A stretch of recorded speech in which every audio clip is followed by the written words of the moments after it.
too far behind schedule. The village has determined that due to the COVID-19 pandemic and the conditions relating to it, it is not feasible to make the village hall available for our meeting, and therefore we are meeting under a law passed specifically for this purpose via Zoom. And pursuant to that law, this meeting will be recorded. So be aware that you will be stars on Zoom as this recording does go for posterity. Also, we would ask, we've had over a year of Zoom meetings and Zoom courtesy. So I would ask that if you are not speaking, please mute yourself, and you can hover your cursor over the mute button. So when it's time to speak, you can quickly unmute yourself. But this allows us all to hear what is being said. We also ask that you, I know it's sometimes difficult, but pay attention to who is speaking, and please don't speak over others. It makes it very difficult to hear and understand. And we do have our secretary here with us, Brett Smith, who will be taking the minutes. So before we go any further, Brett, could you take the attendance of the commissioners, making sure that each person can hear and can be heard? Sure. Commissioner Wilson, obviously we can hear you. Thank you. Commissioner Casimir, can you hear us? Oh. Commissioner Matthews. Yes. Commissioner Bauer. Yep. Hi. Commissioner Cohn. Here. Commissioner Terrett. I think you're on mute. Yes, I can hear you. Okay, great. And Commissioner Not Rubin. anymore. Yes. All right, we have everybody. You're on mute. Thank you. Yes, I'm hovering and I pushed and it didn't push enough. We also have with us our representative village attorney, Betsy Gates Alfred, and we have apparently several guests with us, including our applicant, and we'll have the applicant introduce themselves in a few minutes.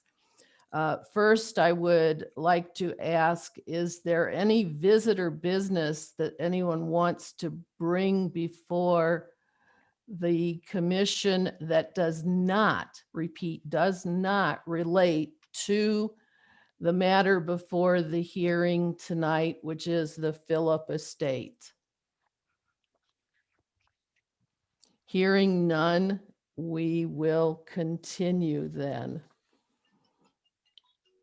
The matter before us for public hearing is a consideration of the reclassification of property from R1 PUD district to the R2 PUD district classification with a density bonus and preliminary PUD plan plat approval to allow for the creation of a 19-lot single-family development to be serviced by a private water system and public sanitary sewer for vacant property to the south side of Cuba Road, to be known as the Phillip Estates PUD, submitted by the Phillip Estates LLC formerly known as the Canterbury Park PUD. And before we begin this hearing, there may be several people here, including the applicant, who will be witnesses and providing testimony. So for each person who plans to or thinks they may provide some testimony, do you swear that all testimony you provide before this plan commission is true? If so, please raise your right hand and say, I do. I do. I do. I do. I do. Okay. That was from Michael Elliott. Anyone else? Okay. So with that, we will be following a specific order, and we're going to begin with the introduction from our village planner, James Hogue, who has prepared a report. And Jim, could you give us a synopsis, please, an introduction into this project with your report? Certainly. Thank you, Chairman. You should all have gotten a copy of my report. It was sent to the PCZBA last week. It's also been posted to the village webpage. As a bit of history on the property, it contains 34.82 acres gross land area. It is zoned R1 PUD, and it received final approval as the Canterbury Park PUD. The property is, however, vacant. Canterbury Park received its approvals 2005, 2006, and the final plat wasn't approved till July 2008 for a number of reasons. The Canterbury Park project was to allow 12 single-family home sites on this property. It was going to be served by a communal septic system and private wells. Despite these approvals, the property has remained vacant. The applicant and owner note that the present configuration of the property and lot sizes have made it unmarketable. They are requesting reclassification to the R2 PUD district with a density bonus to allow 19 single-family lots to be served by public sewer and private water main. This reclassification required referral from the village board. This was accomplished back in July of last year. Aside from the density bonus and smaller lot sizes, they are not asking for any other relief from the R2 district regulations. So setbacks and all of that will be maintained at the R2 district standard. The relief, if you will, that they're asking for is anticipated in the PUD.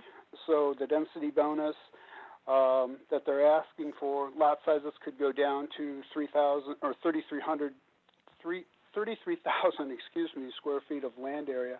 I believe are things that the PCZBA should consider.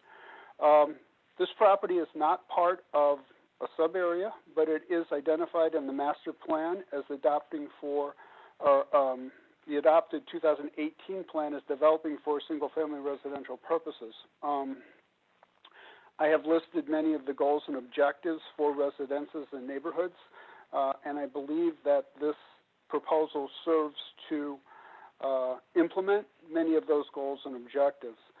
Additionally, open space preservation is something that the plan is very, it's very long grove for open space, and development should expand open space and link them together with open space corridors, such as scenic corridors, buffers, conservancy easements. They are doing that in this proposal. As I mentioned, 33,000 square feet is as small as we would allow a PUD lot to go. Their lots will range from 40,000 square feet to 51,000 square feet, roughly, with an average lot size of 43,332 square feet, which is just about an acre. This would be in conformance with the PUD and subdivision regulations. Again, 33,000 being as small as you could go. So they're actually exceeding that. They will conform to the R2 standards. No setback relief is being requested, although it could be. The density is noted above. They need the full 15% density bonus to achieve the 19 lots on this land, and that's subtracting out half of the wetlands that's required by the village code. Stormwater management is going to be accomplished via 3 detention ponds located on the property. The Lake County stormwater management regulations will need to be complied with. Part of the delay in hearing this request was the county is looking at higher rainfall data, which is what's referred to as Bulletin 75. I don't know that the county's actually adopted those, but they're talking about it. And so part of the delay in this was trying to deal with those standards, which increased attention because of increased rainfall, and not having to radically alter the development or lose lots or those sorts of things. The village engineer has reviewed this. He has indicated that they are going to be able to meet the Bulletin 75 data, although really the standard will be the Bulletin 70 data, which is the old data. There is capacity that's built into the detention areas to allow them to accommodate the new standard. So they will be complying with the higher regulation, even though I believe it's the older standard that would actually apply. There are wetlands on the property in a very small area of, I believe, floodplain in the very southeast corner. All of these areas are contained within outlots, and they will be enhanced and protected with natural plantings in compliance with Lake County stormwater management regulations. Principal access to the development will be off Cuba Road. They have included a traffic study with the submittal that was posted to the webpage. Conclusions from that study were attached to my report. A low volume of traffic is anticipated with the development, and no significant impacts to roadways are anticipated, and there are no upgrades, if you will, required for this development on Cuba Road. A secondary access point via what's known as Grasscrete will be located between lots 3 and 4. A secondary access point is very desirable, in my opinion, in any subdivision that's built. This access point will also have a 4-foot crushed limestone pathway in its center. So not only does it double as a secondary access point, it also ties into the pathway system that's being proposed in the subdivision. The internal subdivision streets are private and will be contained in Outlot C. This is a very desirable circumstance from the village's perspective. We like to see all the outlots or all the streets contain private streets in an outlot as is being proposed. 22-foot width on the street, the pavement, with a base of 11 inches. That's all per the village engineer's recommendations. Pathways will be included, starting, well, a combination of actually the internal roadways, pathway system, the Grasscrete pathway that I noted before, between lots 17 and 18, and will run along the western edge of the development. This goes through the scenic corridor, providing passive recreation opportunities there, but most importantly, the property abuts what was the Route 53 right-of-way, still is right-of-way. The fate of that project remains uncertain. As far as we know, it is not being actively pursued at this point in time. What to do with that right-of-way corridor has been debated. One alternative would be a pathway system, a natural corridor type of thing. So having this pathway along the western property line would provide the opportunity for future pathway connections into that right-of-way should pathways ultimately be part of whatever happens with that Route 53 right-of-way. Utilities are being proposed actually through the Glenstone HOA. The applicant has submitted a letter acknowledging an agreement between Glenstone and Phillip Estates for the provision of water and sanitary sewer services. They also have an easement that would traverse Outlot C on the north side of Cuba Road to make the connection to these utilities.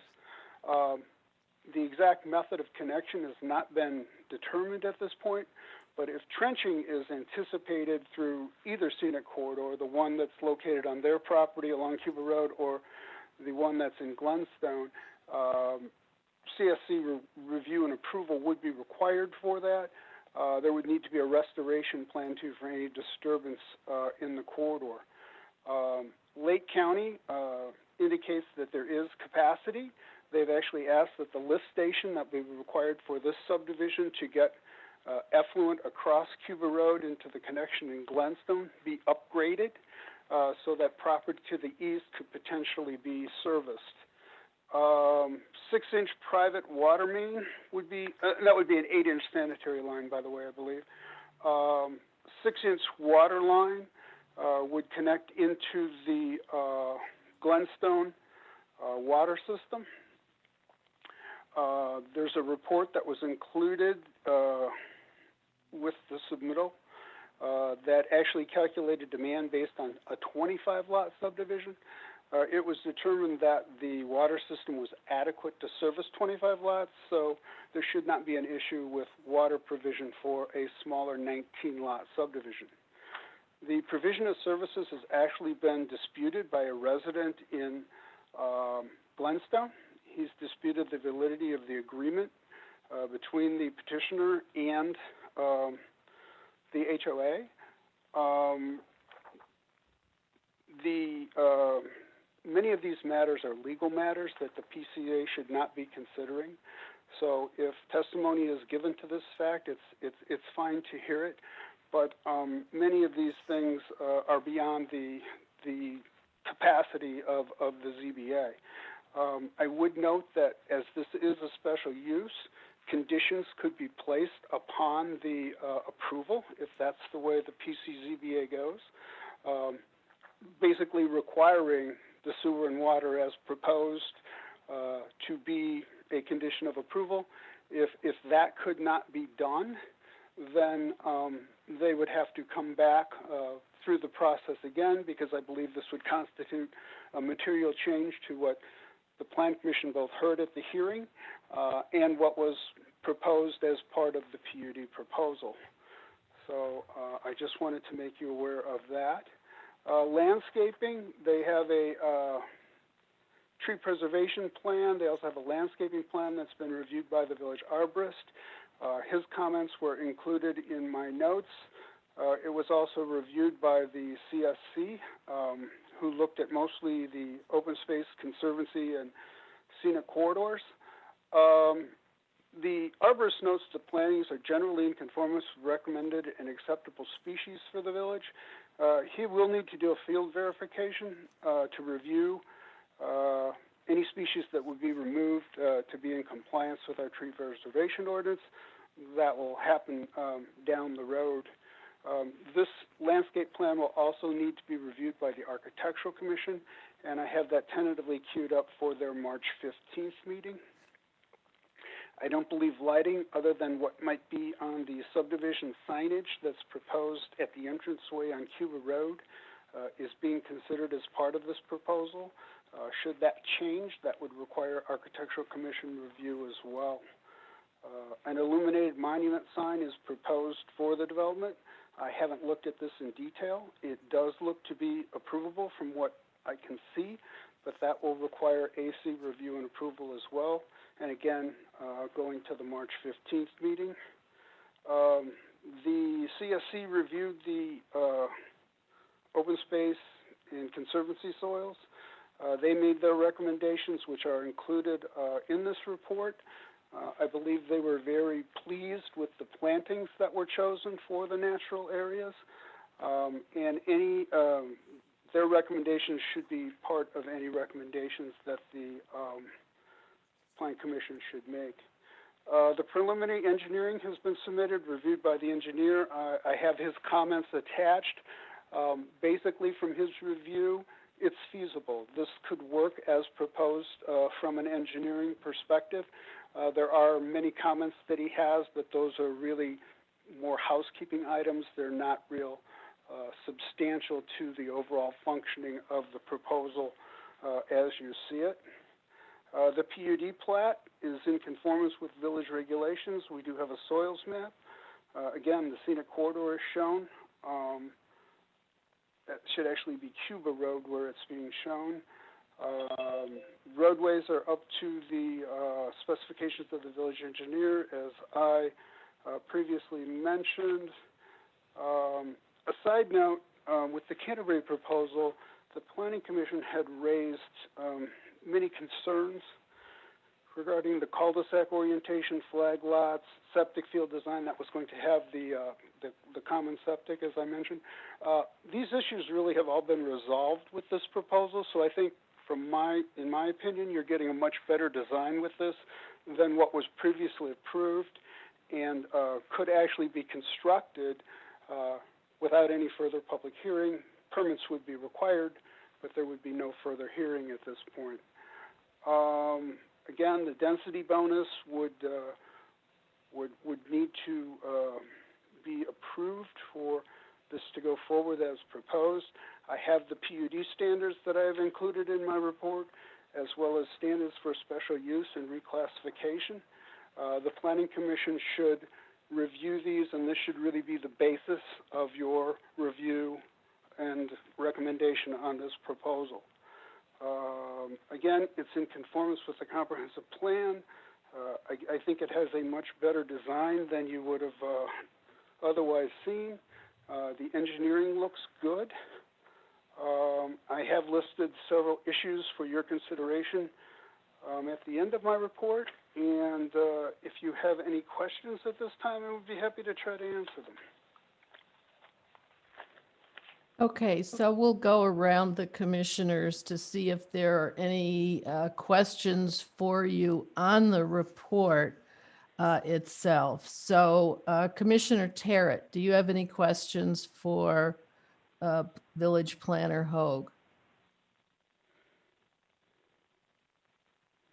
You're still mute. There you go. No, yeah, sorry about that, Helen. I do No. not. Okay, Got a good report. thank you. Commissioner Rubin, do you have any questions for the village planner? Not at this time. Okay, and Commissioner Casimir, do you have any questions? No, I do not from Jim. Okay, and Commissioner Dwork Matthews, do you have any? Not at this time. No, thank you. Okay, Commissioner Cohn, do you have any questions? No, not yet. No. Okay, and Commissioner Bauer, do you have any questions at this time? I just have one for Jim. 'Cause we're talking to Jim right now, right? Correct. You're reverberating. On page, Brooke, I you're am? yes. Go ahead. I can't hear you. am I still? That's better. No, that's better. Maybe you had the volume set too loud. Okay, your question for Planner Hoag? Jim, on your page 16, 16. Okay. there is, and this is because I'm confused with the new rendering and the information that was shown in the engineering. Your page 16 has the the wetlands on it, Okay. right?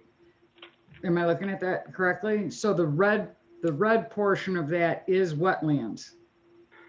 So you're talking about the map that I've included from the Lake County GIS?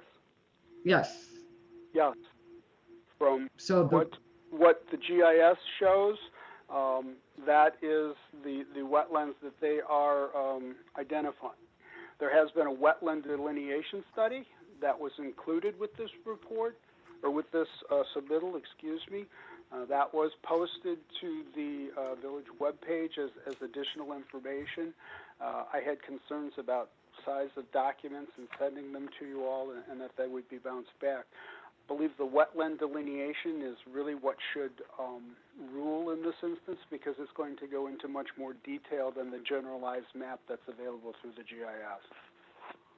Okay, so, but this is what Lake County says. I did see that, so thank you for pointing out that it was on the website. That was helpful. And then also we have the issue with drain. This is wet ground, it seems to be. So that was my question, because then you have to look at where the drainage tile is too. But if this is, I will let them speak to the drain tiles, but I can tell you from the generalized wetlands map, those are areas that are largely confined to outlots and have detention areas and natural areas built into them. okay, my question was just really to figure out the conflict between the Lake County information in your report and the information on the website. So thank you. Right. It's more generalized. The wetland inventory will be much more specific. Any other questions, Commissioner Bauer? She's disappeared. Oh, there you are. My hover mute didn't unmute. No, I'm good. Thank you. That was it. All right. So we will turn now to our applicants for the Phillip Estates and ask that they make their presentation. And if there would be a spokesperson, if you would introduce whoever is going to speak, and we will save our questions till convenient points. We will not break in the middle. But if there is, for example, a presentation on the water system, we may stop at that point and ask if there are any questions. We'll see how that goes. Okay, so I assume that David Shaw, you will introduce the speakers and the presentation. I will do that. My name is David Shaw. I'm the attorney for the applicant, and I have with me speaking also tonight, Steve Cross, who is our project engineer or design and our civil engineer, and also Larry Zurzik, who is our, pardon me, landscape architect. Jim's report was as complete as I could possibly have made it, and I appreciate that, particularly as to the historical aspects of this, which is quite colorful, but we need a whole meeting for that. So we will pass on that. At this point, I would just like to point out the principal differences between, as Jim pointed out, between the current Canterbury Park configuration and the proposed configuration is that this becomes a much more marketable and we think much more attractive and beneficial project. The availability of a common water supply and Lake County sewer makes it much more marketable and much more easy to maintain and much less of a headache for both the individual homeowners and frankly the village. With respect to the water system, what we have done is we approached the Glenstone Homeowners Association because we've had preliminary discussions with them. They do have a central water system. They didn't have to make some substantial improvements. We thought it was a good opportunity if we could work out the engineering and the mechanics to utilize that central system to service our property as well. And basically, without getting into too much legal detail, the agreement we reached is that we, for purposes of water supply, basically would be becoming like members of their homeowners association, so that the water supply would be metered and billed uniformly at a uniform rate to be established pursuant to a budget on an annual basis. And just like any other homeowners association who had a private well system. If there are any questions specific as to the specifics of that agreement, I'd be happy to answer them. We will present that agreement for consideration to the village board and to council if it so desires. If you have any questions, I'll be happy to answer it. Otherwise, I would like to turn it over to Steve and to Larry to address the plan specifically. Okay, I will ask the commissioners again. Commissioner Tarrant, do you have any questions about this?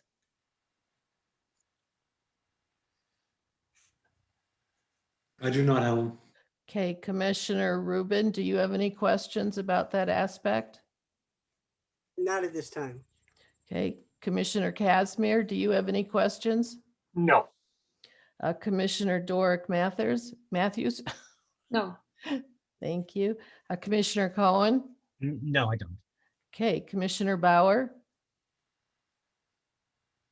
No, no, thank you. Okay, thank you. So you may proceed with, I think you said you wanted to introduce your next presenter. Yes, Steve Cross. Steve? Yes, good evening. Yes, my name is Stephen Cross, president of Cross Engineering, so I'm the civil engineering consultant for the project.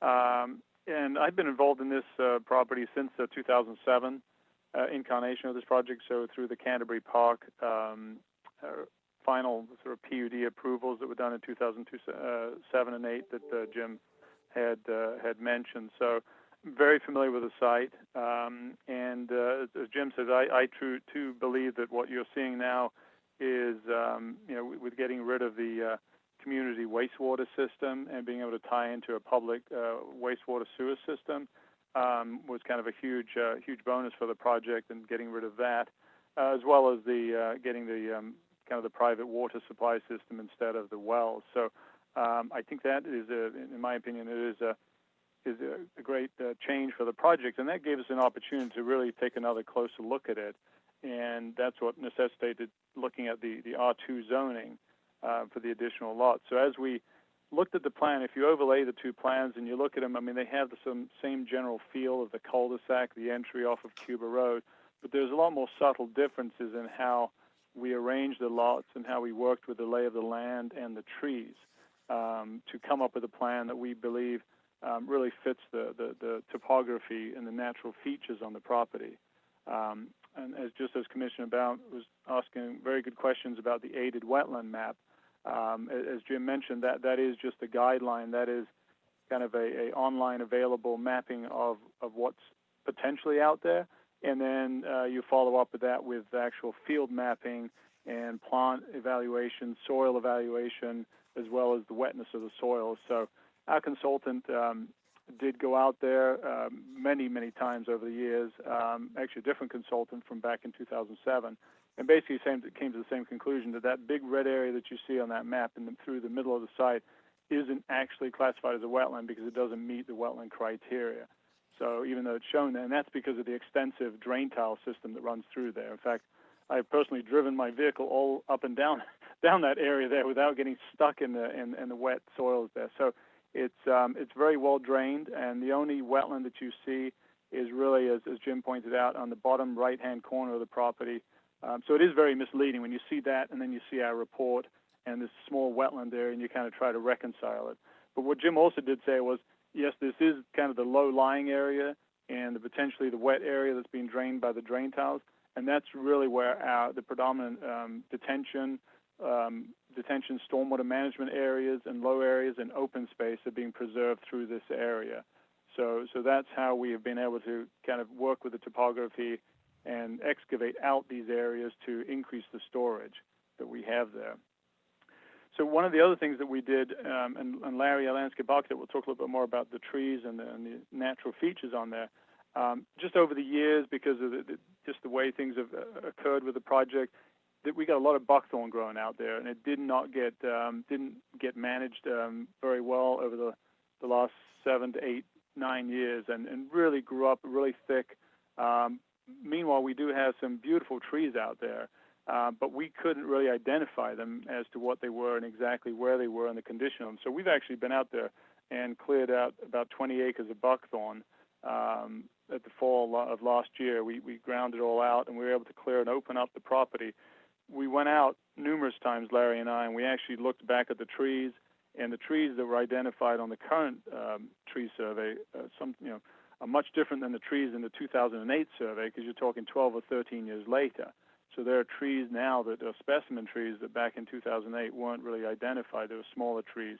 So that also influenced what we've been doing with the plan over the last few months here, trying to, over the fall and winter time, trying to really fine tune the plan as best as we could. And then we've also been working on the detention. So right now the plan shows about 22 acre-feet of storage, so it's a fairly substantial volume of storage. There's an existing depressional storage of about 10 acre-feet, so we're more than doubling the volume of the storage that's going to be out there, provide very effective water quality and stormwater management for the system. And as Jim mentioned, we were kind of caught. One of the reasons for the delays here is we sort of got caught between the Lake County updating their watershed development ordinance from the 2015 ordinance to the 2020 ordinance, where they incorporated this higher rainfall data. And so we've been working with Lake County as well as your village engineer, and coming up with a plan that is equitable, since we have been working on this before the new ordinance was adopted. Yet we're also running the volume and the numbers to make sure that we're not doing something short-sighted by just saying, hey, let's go with the old numbers. We're actually running the models based on the new rainfall data, and then actually elevating homes above that level to make sure that we're protected based on the new rainfall data, not just the old rainfall data. So that's kind of created some challenges for that. And then just to clarify on the wetlands, the village's wetland consultant did come out with our consultant, walk the property, and verified the delineated wetlands based in the report that has been submitted. So generally, as Jim said also, there's a lot of detailed comments in the village engineer's report. Those are generally housekeeping rules, housekeeping notes and comments, but also sort of reminders saying, these are things that are due at final engineering, which is fairly typical. So there's just a laundry list of, if we're successful in getting through this process, then we just turn around and start developing all the detailed documents. But as your village engineer says, the information provided shows that from a technical standpoint, the project is feasible as shown. So with that, I'll turn it over to Larry, and he can give you a little bit of a background on the landscape. And then I don't know, Jim, if you had that plan that Larry sent in. I don't know if it's something you can put up on the screen. It might be useful. I'm going to try. We've been having technical difficulties all evening, so I do have it. And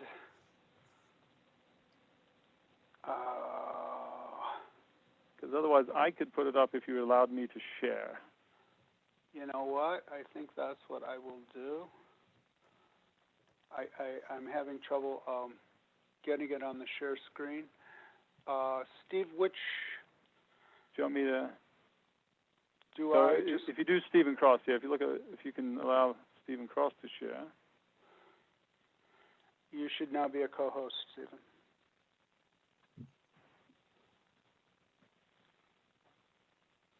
Okay, so you should be seeing the screen. There you go. Okay. Oh, that's nice, Dave. Thank you. Well done. Very nice.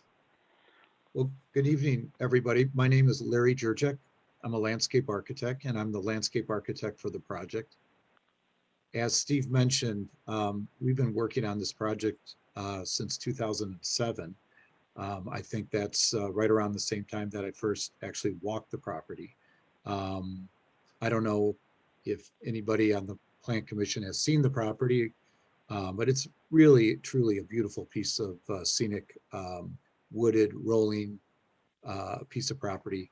And I think, as Steve and Jim mentioned, this plan is truly a really nice plan that works with a lot of existing site features, such as existing trees.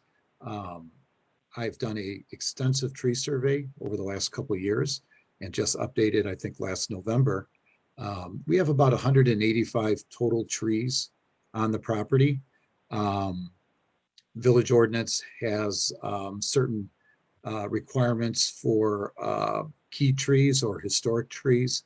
I think we have about, protected trees. We have about 132 hardwood protected trees, and those consist of your red oaks, white oaks, swamp white oaks, sugar maples. We really have an arboretum in certain areas on this property. It's truly a unique piece of land. Right off of Cuba Road, where the entrance is, there's quite a few existing trees there. And we've kept the location of the road basically where it is today. And that's because we wanted to save a lot of the trees. You could see the large existing trees on the east side and the west side of the road from lot 1 and lot 12. So we're preserving a lot of trees with this road alignment. And I worked with Steve quite closely on actually doing field work, actually out on the site, locating these trees and working at where the road should go. So I'm very happy with how this worked and what we're being able to preserve. I think we've, let me just take a look at my notes.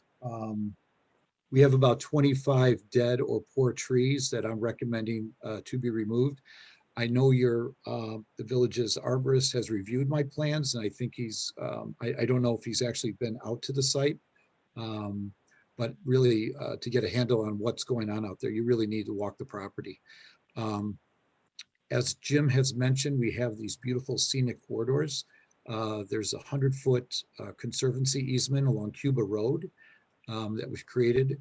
And within that easement, we have a limestone walking path that connects the property from east to west and basically gets you into the property to the south. The walking path actually goes along the west property line. And I guess Steve is showing us where it goes to the south, and it goes around our detention basin, which is Outlot D. The way we've looked at these detention basins is that primarily they're going to be dry basins, and we've come up with a dry mesic seed mixture of plantings that will be planted in these areas, along with some deciduous hardwood trees on the perimeters. We have a large area on the southeast corner. That's where that aided wetland is. And so that's a very large conservancy, Outlot G. It's described, that's going to be a detention area. It's going to have existing tree preservation. We are planting some new trees in this area. So that's really basically the southeast to the northwest. That's sort of our link, our corridor that cuts across the property. So we like what we've preserved. We have a lot of existing trees that are in really nice shape.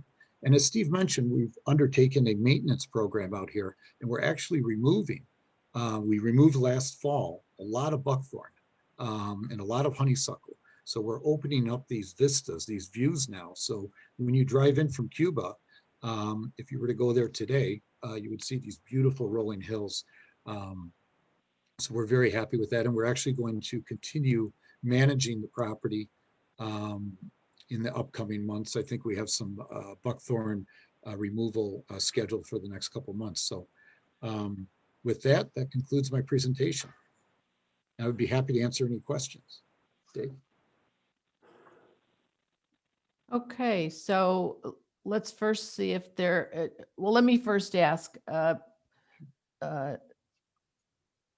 David Shaw, will there be more presentation after this, or are you basically concluding? No, that's basically concluded. The only other comment I would like to make, it's overlooking the obvious again, is that this, of course, is going to be a lot sale program for custom homes. This is what we intended from the very outset, even with our prior program, but we believe that this will meet with success. Okay, so let me, I'll ask the commissioners then if there are any questions that they have for you. So we'll start again with Commissioner Terrett. Do you have any questions regarding any aspect of the presentation? I do not at this time. Okay. Commissioner Rubin, do you have any questions?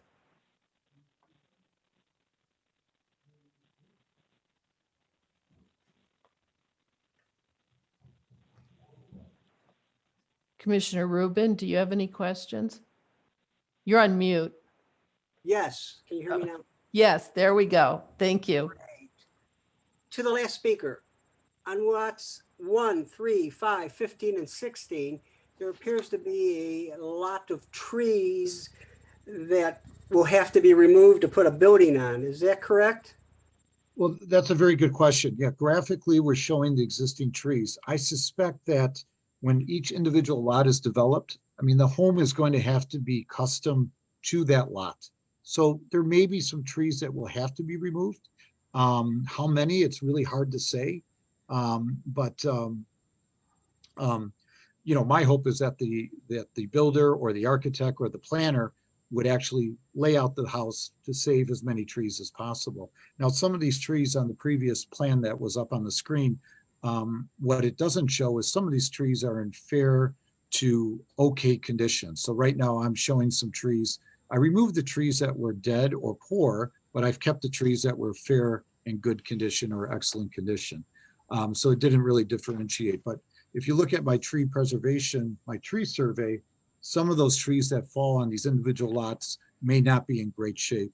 Probably a landscape architect's recommendation would be to remove them regardless of how the house lays out on the property. For example, lot 3, you could see majority of the trees on the south side are fair. And then we have some dead trees in the middle. And then we have more of the nicer trees actually just on the verge of the 100-foot conservancy area. So I'm hoping that you could fit a house on the south side of that lot, for example. Okay. So that's going to be determined when the lots are put up for sale or prior to that? I would have to say when a plan is being developed and in for building permit and for review on a lot by lot basis. That's probably when it would have to be looked at in terms of what sort of tree removal and replacement. The ordinance, your village has a stringent tree replacement ordinance. So any tree that would be removed would have to be replaced on that lot. Thank you. Shelley, this is Jim. That is actually correct. When a building permit would come in, the arborist would go out and determine what trees are going to be removed, whether they're a protected species or not, and what type of mitigation would need to occur with those trees being taken down. Thank you, Jim. That clarifies that. Commissioner Rubin, do you have any other questions? Not at this time. Okay. Commissioner Casimir, do you have any questions? Yes, it's been suggested that the pathways be 6 feet wide. Is that what we're planning on doing? Jeff, this is Jim again. The petitioners have asked for a 4-foot pathway. The engineer had suggested 6 foot. I will let them address that, but while you brought up pathways, there was one thing that I neglected to mention, so I'm going to take this opportunity to bring that up. Part of the pathway goes over to Deerwood Road, and that is in the Cuba Road right-of-way. That will require approval from the village board, which can be done as part of this PUD. But the really nice thing is that pathway would get you from 53 again, where that corridor would be. So if there's a pathway in there, you could go across this frontage, and there's another stub that would take you into what's now Forest Reserve property to Herons Creek. So there is a redevelopment proposal, not a proposal, but the rehabbing the CF property, and they would like to install pathways as part of the upgrade, the renovation of that building. So this pathway stub here, this whole pathway segment is actually a really nice addition, and I think in the very near future could serve to get residents up into the Herons Creek Forest Preserve. I know that wasn't exactly your question, but I just wanted to bring that up.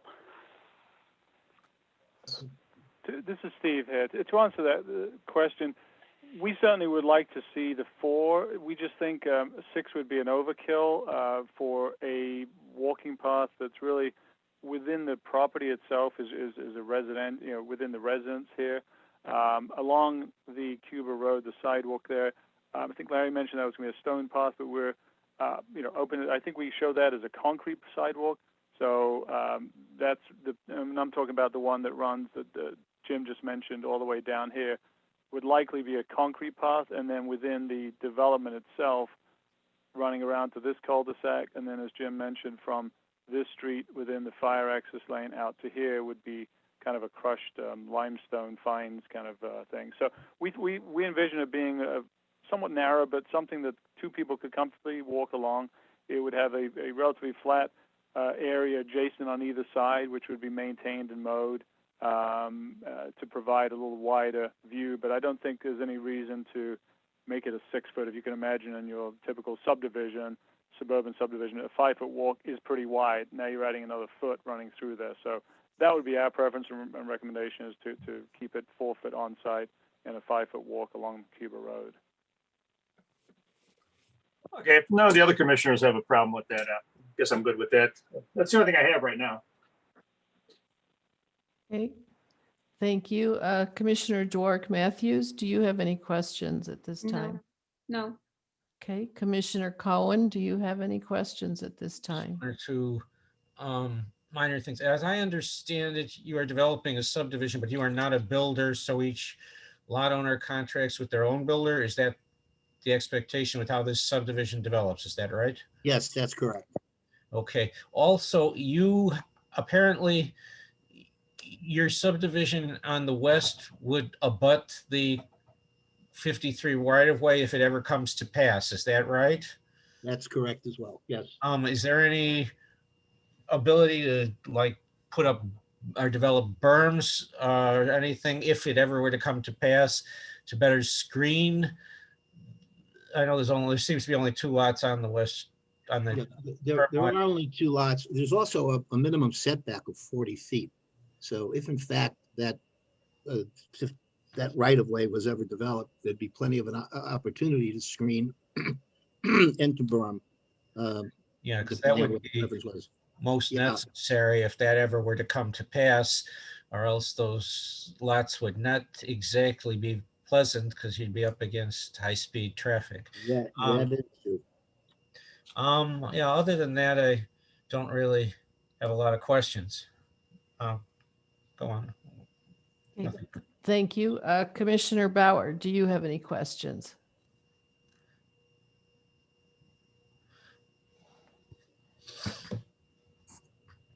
Commissioner Bauer? Thank you, Chairman Wilson. Yeah, back to the pathway real quick. So, Steve, were you implying that a standard sidewalk is 5 feet wide? Yeah, typically in neighborhoods at 5 foot. Some towns will go down to 4 just to kind of reduce some of the impervious area. Yeah. Maybe in an urban, suburban type environment, 4 feet might be a little bit tight, but there's a lot of communities that use 4, but 5, I would say, is predominantly the standard. And that's kind of what, we don't really have very many sidewalks in Long Grove, so we don't, that's not one of our, it's not one of our big things. There is a sidewalk that was included with a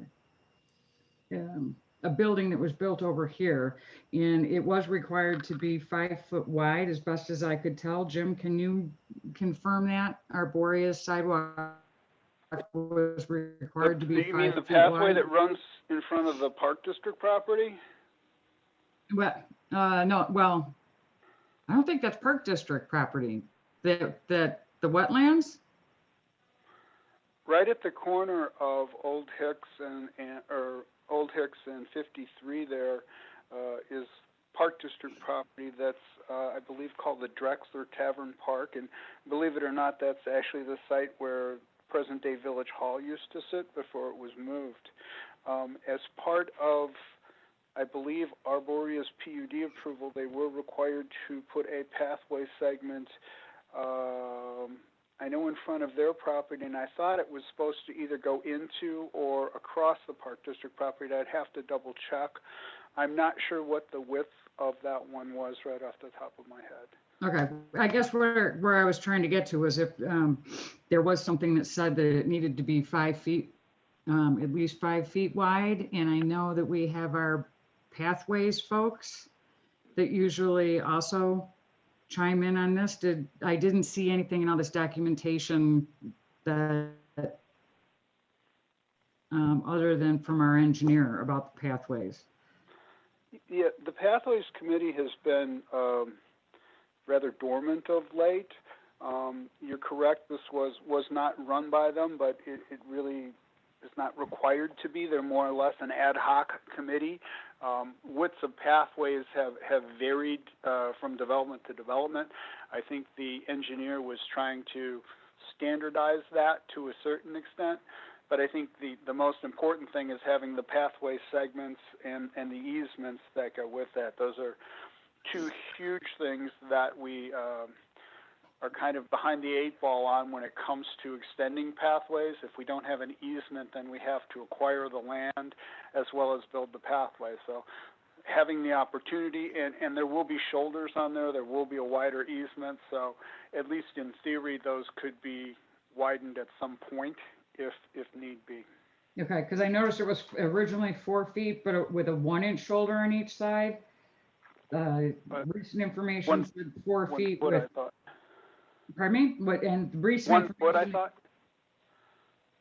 and now it says it said 12 inches in this last thing I saw. Maybe it was maybe it was old eyeballs, but yeah, I saw what came in as 12 inches. I don't know, 4 feet. 4 feet's pretty narrow even for 2 people to walk in the same direction. That's what I'm getting at. So I was hoping that we did have something somewhere that kind of standardized what it was that we've been putting in place over these last couple of years. And then there was also a comment about a conservancy easement relative to the pathway also behind lot 6 and 7, which may or may not kind of dovetail with what Commissioner Cohn was saying. You know, if 53 goes through, lot 6 and 7 in its entirety, I mean, you don't want to be close, and we won't get into the engineering details of that, but there's supposed to be a conservancy easement behind 6 and 7, I thought. There is, and that's there, Brooke. What they've actually done is modified the proposal since then, and in my opinion, made it better. Excellent. There was a pathway segment that went between lots 6 and 7, and we had suggested that be moved to between lots 4 and 5 so that they could have a segment that would butt up to the Route 53 right-of-way. Should, again, pathways be put in there, there would be an easy opportunity for connectivity. With moving it so it's running up and down the western property line of the development, now you would have multiple opportunities to easily tie into any pathways that would be in that 53 right-of-way. So I believe they've addressed that concern and made it better. Okay. Specifically, I thought I saw engineering say that they wanted that there should have been a north-south conservancy easement on the west ends of those lots 6 and 7. Outlot D is also doubling as a conservancy, so that's what abuts those lots. Okay. The pathway would have run between those two instead of going around. It loops much better now. So I think what they've done addresses, again, that concern, and they've actually made it better. Yeah, it looks lovely. Just checking off the boxes here. And then I'm still, Steve, could you talk to me about the drain tiles and where they are? Because I could not figure that out either.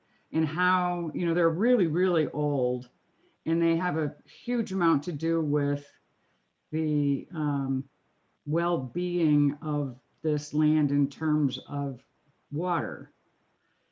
So absolutely. Yeah, so the drain tiles, there's actually quite a few of them come in. So there's drain tiles that come from the south. There's a water body over here, and the drain tiles come in through here. There's some drain tiles that come in from immediately the west, and then there's one series that comes in through here that comes around through lot 6 that we're going to replace a little bit of it just to get it outside of the building area and tie back in. Mhm. And then they all run through this central area and then come out over here into this property over here. So there's actually 2 parallel lines there. There's an old clay tile, and then there's a more recent concrete pipe. So the concrete pipe typically has open joints. They don't use the rubber gaskets. Obviously, the whole idea is that it drains in through the joints there. So really the primary one is the concrete tile, and the clay tiles really are the secondary one, because a lot of those are clogged with silt. We have done a full drain tile survey out there, and evaluated it. And one of the things that we will be doing, based on conversation with the engineer and in his comments, we will be putting new inspection manholes on that tile, so you'll be able to visually see what's going on with it. And there's kind of discussions about whether we replace some of that tile or all of that tile or none of that tile. But that's something we believe that what's functioning there today, because I have literally driven my SUV all the way down and all around this area while we were clearing the buckthorn, and it was absolutely dry as a bone. So the tiles function really, really well today. So that's something we have to make sure during construction that we don't damage them. So certainly we have to have low pressure earth moving equipment running over the top of it, just to make sure we maintain it. So we're very conscious that that is our stormwater management system. The drain tile system is what we're trying to use, because we also want to use it for water quality. So that as that area fills up, we're basically replicating what's there today. So the water has to percolate through the soil into the tile, and then it's actually controlled by the size of the tile. So we're really trying to work with the land with this development here. Okay, so my last question then relative to this would be, as you know, to the east, that's actually semi-active farmland. Is the drain tile, and this isn't unheard of, especially with old drain tile systems, that these lots are actually, or parcels as they were, are actually all tied together into the same stormwater system, or they work each other as an integral part of that system. So are you aware of anything that, when you said that one drain tile section goes off to the east, is that part of the drainage system? I'm trying to avoid saying something that I don't want. Is there any way you're going to impact next door with this and the drainage system that I'm sure ties into this same area? Yeah, the short answer to that is no, we're not going to. And I will, I'll throw up another drawing here. This probably will help. So this is the drain tile survey that we did. So here's all the tiles that I mentioned coming from the south, coming from the west, coming from the north. They all come together. And you can see here one of them is an existing, the red one is the 10-inch clay tile, the green one is the 10-inch concrete. And you can see, as you said, the active farmland is actually a little further north. So where it actually comes out is in this tree area before it runs across into this water body of Buffalo Creek here. And I've actually walked down here. When you go into this tree area here, you can actually see where the pipe actually comes into a channel that has been cut, with the drain tile there. So one of the things at the end, the village engineer just wants to make sure that if we're relying on that as our outlet, just as it does today. So we obviously have a right from Illinois drainage law to continue to utilize the outlet.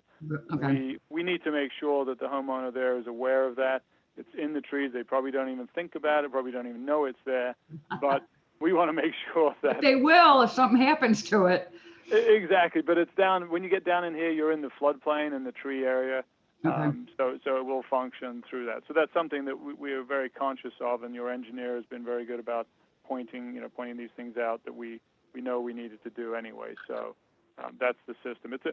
It's a very extensive analysis and stormwater system that we've worked on here to try to, as I said, utilize the natural resources that are here.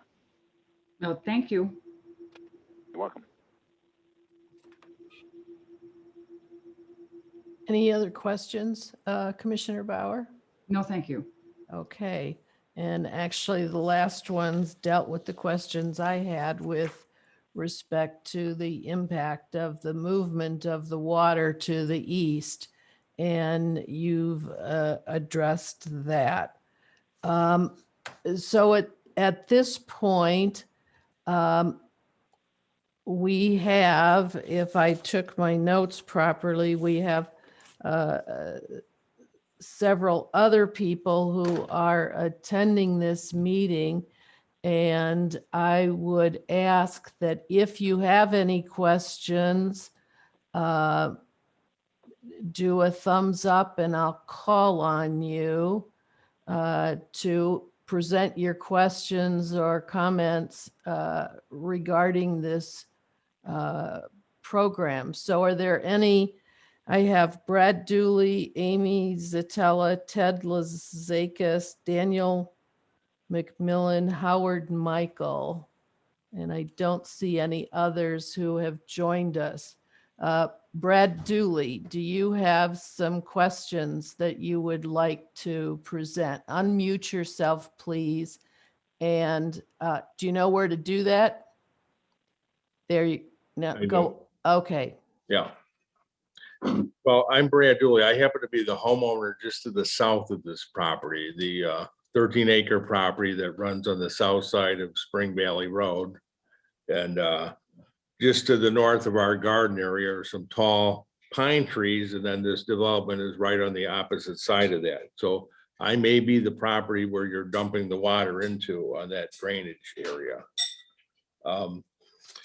My concerns of listing, besides the fact that I received the notification from Long Grove about tonight's hearing, was we were concerned about whether there was going to be any access to Spring Valley Road, and it doesn't sound like any of these homeowners will have access to Spring Valley Road, if I read the documents that I was looking at.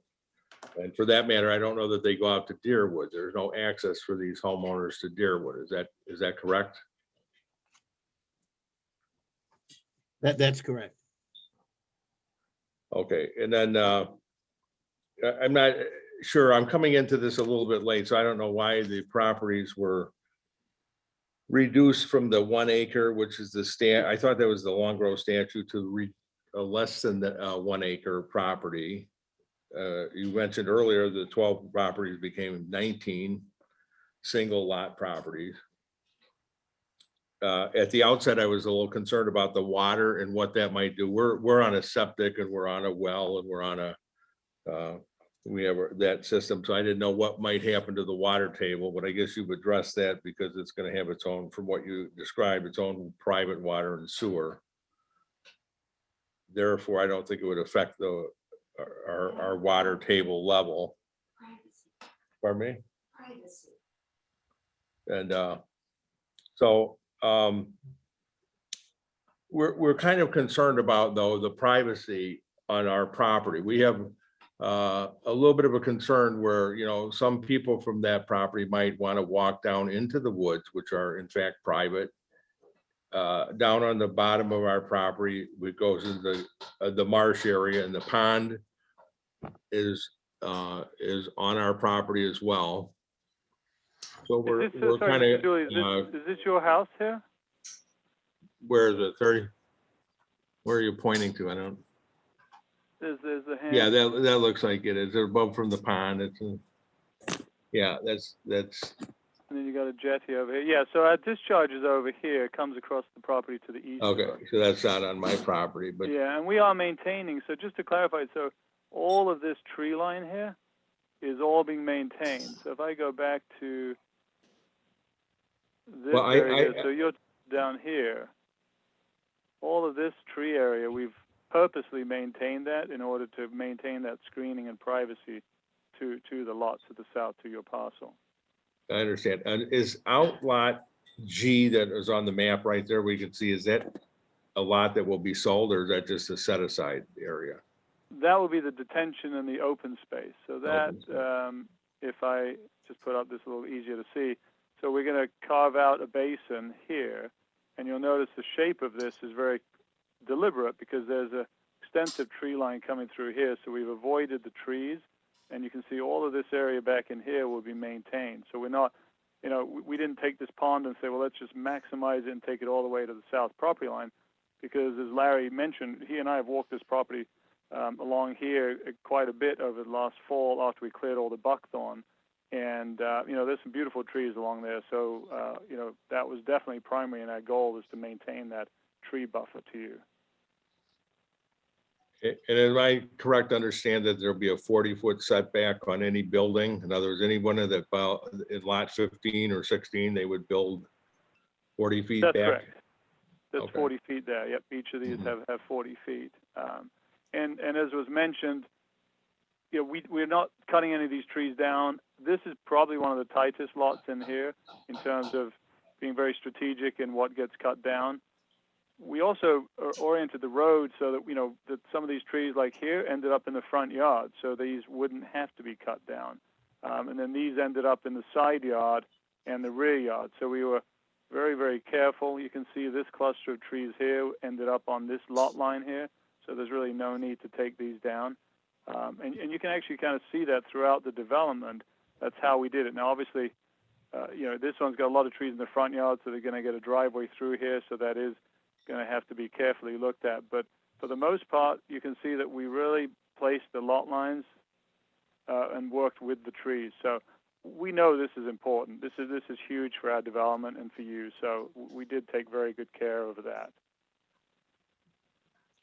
Well, it appears to be pretty well thought out. I don't know about the spacing, I guess 19 spots. I'm not quite exactly sure what that density 15% means. Could somebody explain that to me briefly, what it said on the 15% density bonus? Jim, do you want to handle that one? Or do you want David to handle that one? No, I can handle it. I just had to unmute myself.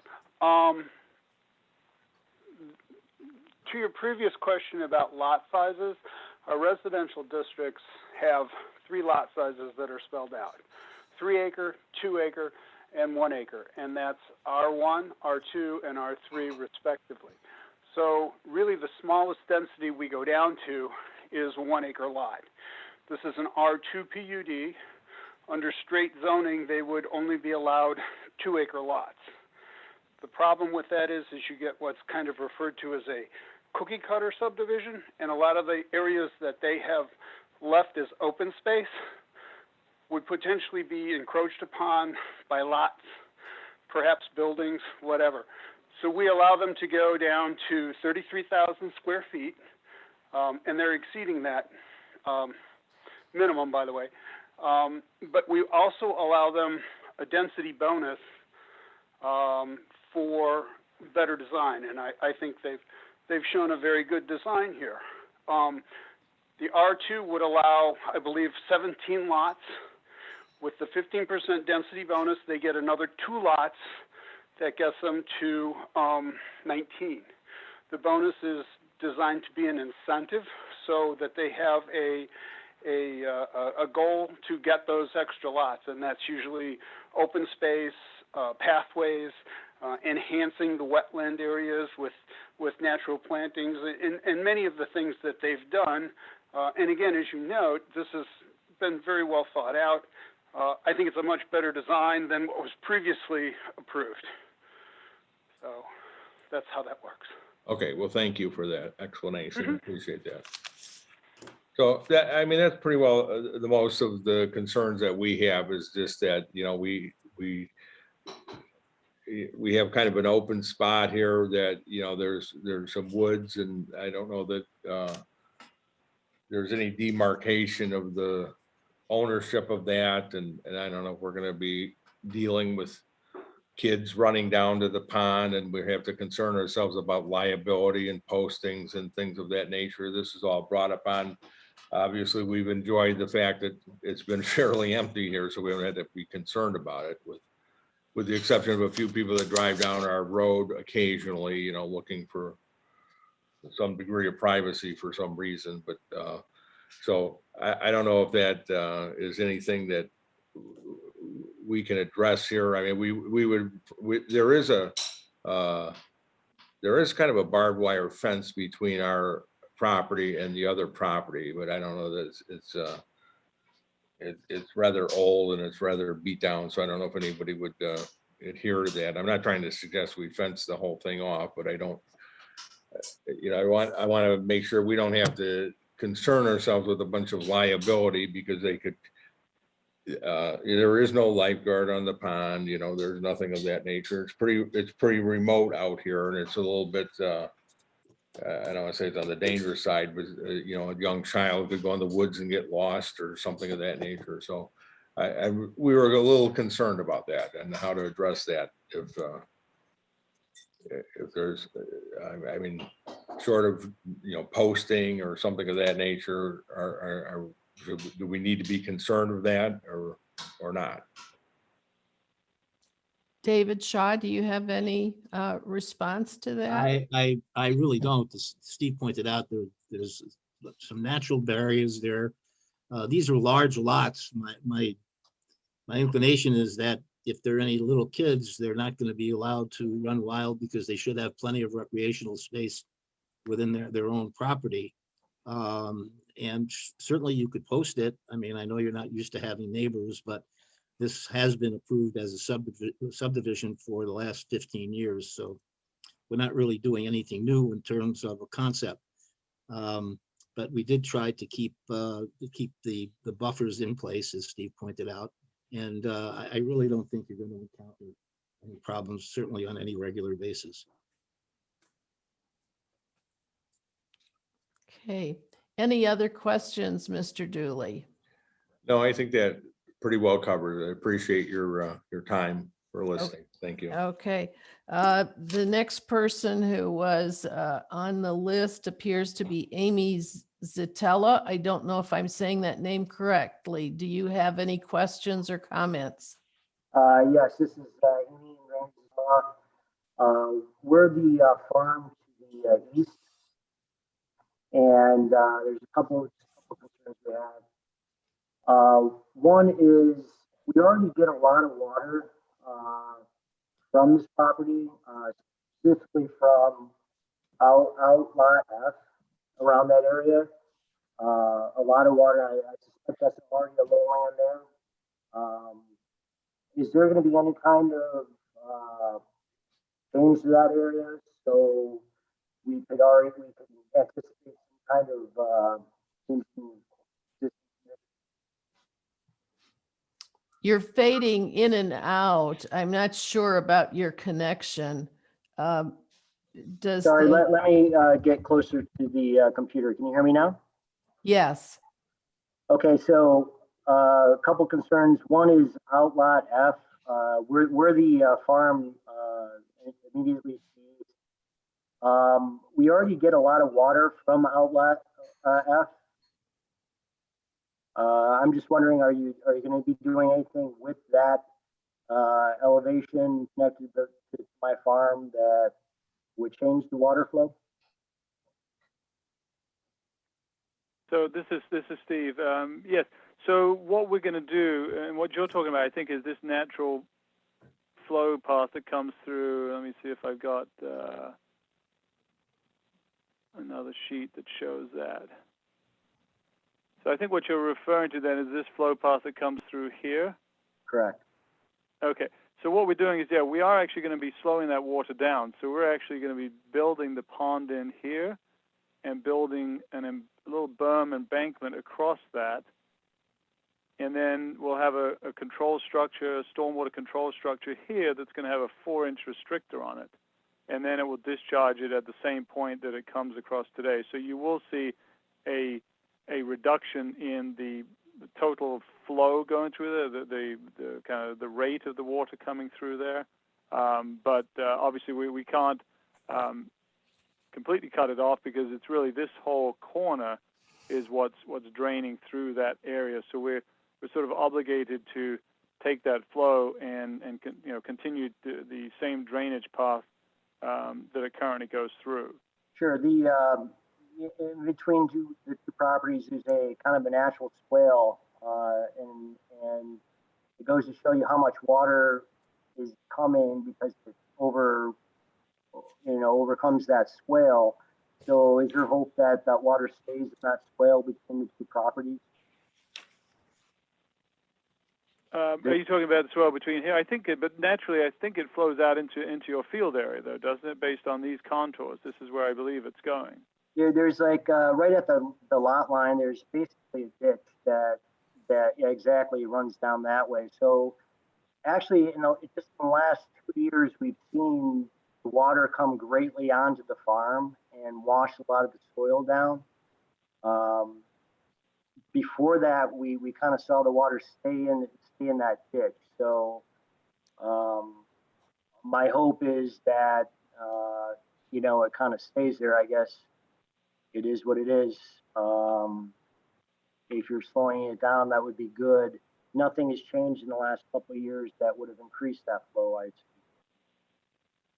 Yeah, no, and you know, we're going to be doing more detailed ground topo as really the next part of the stage as we go through the final approvals, hopefully. So that's something we can take a much closer look at. Obviously, it's very heavy with trees in there, and as you're probably aware, with all the buckthorn that we had that we cut down, as I mentioned earlier. So we certainly have much better access from our side of the property, and perhaps maybe if you're willing to, I could you know, meet you out there, you know, a little bit later in the springtime, and we could walk it and we could see what we could actually do that might alleviate some of that. If there's some way to confine it closer to the property line, you know, we could try to do that. Yeah, I think if we just had some kind of berm that just redirected the water back down that swale, it should be fine. And then my next concern is down below there where the existing drain tile is at. You know, that area gets very, very wet. It floods basically. It does come close to the farm at times. And I'm assuming your plan is taking into account the water retention for the whole subdivision, and seeing that, and it's more or less bringing it at the same flow it currently is, or is the flow going to be larger than it is now? Sorry, you broke up a little bit at the you went in and out at the end there, so I didn't quite catch your question at the end. Sorry. The current drain tile there at the end, the back area does flood quite a bit. So my concern is that flow rate would increase. Is that flow rate going to increase? No, because we're utilizing the same tile system, so we are basically limited to the capacity of that tile, and that's why under the new plan, which is right here, you can see we're proposing to construct this large impoundment area here, and then essentially excavating this entire area out as well. So we're adding, as I mentioned, about 10 acre-feet total additional storage in here, and ultimately that discharge point down on your property, that's the key to coming out here. So I think that might be another area that perhaps we can walk down there and take a look, and maybe if there's some additional things that could be done there to make you manage that, you know, that's something we'd be willing to meet with you on as well. Has that drain tile been inspected? Because it does flood down there quite a bit. Yeah, what you see, this map here is done by a company called Huddleston McBride, which is basically out of Rochelle, I think they are. They've basically been around for 100 years or something, involved in drain tile investigations, installations, and repairs. And what you see here, these black lines here, these are actually slit trenches that they cut across, so they went down here, they cut a slit trench in this area, basically cut through all the tiles, and then they can measure them, inspect them, and then repair the tiles, and then backfill it, and then log it on a map like this. So this is how we get maps like this, is from these guys doing this investigation, and then based on all their knowledge, then they will come up with this map. And you can see here that they identified that there was this existing 10-inch concrete drain tile discharging into the channel over here. Do you know how old those drain tiles are? How old they are? I'm sure I don't know the exact age. They're very old, but you know, as I mentioned, we've got the clay tiles, and then we do have this green one, which is a more recent concrete tile system that was installed. So I don't know the exact year of that being installed there. I would imagine the clay tiles probably, though they've been inspected, they are prone to collapsing. I mean, that's what clay tiles do, right? Oh yeah, they collapse. They fill up with silt and sediment and debris, and that's probably why the concrete one was put in. And then they evaluate how full it is. And the concrete one, based on us we're going to add these inspection manholes on it, so that we could actually clean the tile out much easier than you could do with the old clay tiles. Okay, and then I guess my last concern is echoing the previous gentleman. Basically, we have farm equipment running, and you know, obviously, there's not a fence per se there now, just going to be a tree line. So, you know, people that want to come out to see the farm equipment are welcome and whatnot, but obviously there's a liability there. Okay, any other questions or comments from Mr. Zatella? No, that's it. Okay, thank you very much. Do you feel, have your issues been addressed? Yes, if we could, at some point, maybe, go over the water issues, meet out there, that'd be great. Okay. I think that they have offered to meet with you, so I think that hopefully that will be able to be worked out. Okay, the next Could I person. just, sorry, excuse me, could I just ask Mr. Zatala to perhaps provide contact information to Mr. Hoag, and then Mr. Hoag can pass it on to me? Yeah. Great, thank you. Sorry, the Chairman. No, Wilson. that's absolutely fine. Thank you. Okay. Ted Lazakis, do you have any questions or comments for the presenters?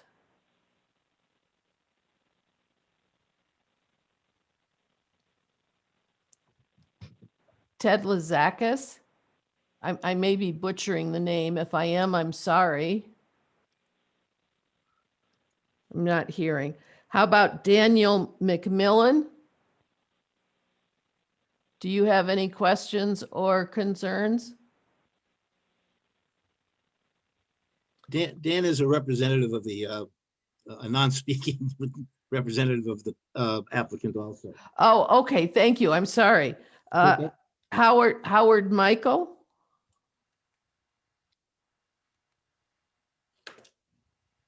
Howard Michael? No comment. So, okay. So what I will do is go back based on the comments that you have heard, commissioners. Commissioner Wilson, I think you skipped over me. This is Oh. Michael Elliott. All right, I'm sorry. Perhaps I didn't get your name on here. Thank you for standing out. Michael Elliott, do you have any questions or comments for the applicants? I do have 3 questions actually. And in full transparency, this isn't relevant, but I am commissioner on the Economic Development Commission in Long Grove. Okay. So full transparency there. I am a resident in Glenstone, so I live directly across Cuba Road. I'm all the way at the very east end of Turnberry Lane. So my first question echoes the previous 2 questions about stormwater. I do want to say I'm very comfortable with everything that I've heard on stormwater retention. But I'm going to ask the question because on the southeast portion of my lot, and I believe there is a conservancy easement there, that is, I don't know if it would be considered a wetland. It's certainly not a stormwater retention pond because we have those in the Glenstone development, but that area of my lot is usually standing water, right? So again, I don't know if it is considered a wetland, but I'm wondering if, building over the property and the new development is going to make that worse, or it looks like from all the drawings that the stormwater is going to run away from Cuba Road, and that there probably isn't a possibility that it would come across Cuba Road to the north. But I want to ask the question because when it rains hard, when we have bad storms, that water gets to a level where the ducks will come and hang out for a few days until it dissipates. So I don't think there's a lot of margin for error if we're going to have storm runoff coming north. So if someone can comment on that, I would appreciate it. This is Steve again. So no, there is no runoff from the Phillip Estates going to the north. Cuba Road, at that location is really the ridge line for flow going north and south, and we're really only picking up some of the area north of Cuba Road, really at the west end where those vacant lots are, where the 53 right-of-way is. That's the only part of the north side of Cuba Road that comes through our development and through that drain tile system. Okay, thank you. I appreciate that. My second and third questions relate to sewer and water. Obviously, listen, I get it. And I agree that properties are much more marketable with, common water and public sewer. Totally get that and appreciate it. Obviously, the sewer is Lake County. But the one question, so, Lake County, we have nothing to do with that. The question that I'm concerned with is, in Mr. Hoag's report where it says the exact method of connection is not known, clearly, people a lot smarter than me about this issue have a plan for connecting into the sewer. My question is, is that sewer capable of handling 19 more homes now? What I don't want to have happen is you connect into the sewer line there again, which is the county sewer, right? I'm assuming that there's going to be work done to make sure that that doesn't create any unanticipated backup. So I'm in lot 5 on that drawing that you just put on the screen. And so it's connecting right in kind of the circle right at the end of my driveway. So if there's any unanticipated problem, I'm the second closest house to where that's going to make a connection. And I'd hate to have stuff backing up into our home. Yeah, so all good questions. So if I could just explain what's meant by we're not sure of the exact connection. It's really more related to the exact location of where it comes through that outlot C. So this is the outlot C is this whole area here. Yep. We don't have, at this point, we've walked it, kind of down here. We've looked at the property, but not identified. We haven't gone on here and done a full-blown survey, so we haven't really identified the exact route. So there may be some specimen trees there. There may be some things or reasons why we want to go in a certain location or directional drill it versus excavation. So that's really what it was talking to as far as that's concerned. Okay. As far as the connection goes, there's the manhole right here, and what we're looking to do is take this line here, which is this one with the little arrowheads on it. That's the force main, and that'll likely be just a little 4-inch pipe that is just going to be dumping into that manhole, into the 8-inch pipe manhole. So obviously what comes out of your residence and from lots 4, 3, 2, 1 to the west, this line, just to put it in perspective, if I remember rightly from my math, I think it has capacity for like over 250 homes, given the standard size of this pipe and the slope. It varies depending on the slope of the pipe. The steeper it is, the more homes that it can handle. So obviously there's plenty of capacity within this development within this pipe for your home, these homes, even the entire system. We actually ran the analysis of the entire system to make sure we didn't overload it anywhere, because as you go downstream, it's picking up more and more of the Glenstone property. So we're very comfortable with that, and the county is. And then as far as the water line, what we did try to do here, actually, because obviously you're on a dead end of the system, we wanted to, the whole idea of connecting here was really to improve your water quality at the end of, the end of this run, rather than connect over here, which obviously is a little bit longer run for us, so there may be altruistic reasons for connecting at the end. But we certainly thought that by connecting at the end of the system would improve the water quality within this part of the line, because you'd have another 19 lots that would be drawing water through that line. So, we think that's going to be a benefit to you. I mean, I don't know if you say if you drink the water there, if it's, you taste stagnant or whatever, but certainly this will aid in that movement of water through the system. That's good to know. Thank you for offering that. The other question back to the sewer, and obviously this was mentioned at the very beginning that, if you do have to excavate there, you'll put everything back to the same or better quality of, if anything has to be dug up there, I'm assuming. Absolutely, yeah, and that's what we want to take a real careful look at and do a full detailed survey of that area. Perfect.